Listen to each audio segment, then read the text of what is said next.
que moi, ce qui m'intéresse, c'est pas ce qu'un homme sait, c'est ce qu'un homme est. Je ne peux pas laisser une civilisation me dicter ce qu'elle sait quand je ne suis pas prêt à accepter ce qu'elle est. Quand un homme est capable d'avoir un comportement moral, je l'écoute, même dans ce qu'il a à me dire au plan de l'astronomie, des sciences physiques. Moi, il y a des professeurs que j'ai jamais pu écouter parce que je savais comment ils vivaient. Et dans le monde d'aujourd'hui, qu'est-ce qu'on nous fait? C'est la vie privée. Même les présidents de la République, ils ont le droit de faire ce qu'ils veulent. Et la Torah dit non. Non. Un homme, c'est un tout. Et aujourd'hui, qu'il le veuille ou non, la science nous donne raison. On ne parle plus aujourd'hui de l'unicité de l'homme, c'est-à-dire qu'il n'y en a qu'un, mais de l'unité de l'homme. Tout est en lui. Ça veut dire que toutes les parties, le psychosomatique, la matière et le psychique, se traitent en même temps. Aujourd'hui, les médecins qui veulent guérir les graves maladies ont besoin de se préoccuper du psychisme de leurs malades.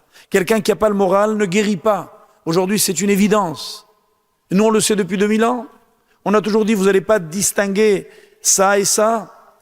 Aujourd'hui, il y a des médecines assez sages pour concevoir que si on a mal quelque part, c'est qu'il y a autre chose qui ne va pas. Et si on ne trouve pas dans le corps, c'est qu'il faut chercher dans la tête. Et ça, la Torah l'a toujours dit, qu'un être humain, c'est un tout, c'est une unité. Voilà pourquoi aujourd'hui, il y a de moins en moins d'anthropologues, il y a de plus en plus d'humanistes. Il y a de moins en moins de physiciens, il y a de plus en plus de métaphysiciens. On glisse dans un monde de l'explication globale après avoir cru que l'homme était des morceaux qu'on pouvait disséquer. Or nous, dans cette conception globale, on dit, quand le monde incarne ce que la Torah appelle rachat, c'est-à-dire l'anti-bien, on ne peut pas accepter ce monde. Ah, mais qu'est-ce que vous en moquez finalement? Vous prenez le médicament et vous laissez le médecin? Non. La Torah, c'est une science du tout. Elle veut que la vie s'exprime dans une cohérence. Même si la halakha n'est pas comme je viens de vous dire, et que vous n'avez pas besoin de demander à votre médecin qu'est-ce qu'il fait la nuit avant d'aller chez lui. Mais nos maîtres disent indéniablement, si vous pouvez choisir, faites-le.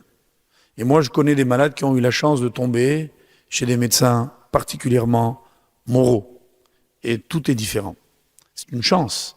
Il faut la mériter, entre guillemets, même dans son malheur, de réussir à être soigné que par des gens qui ont une cohérence de comportement.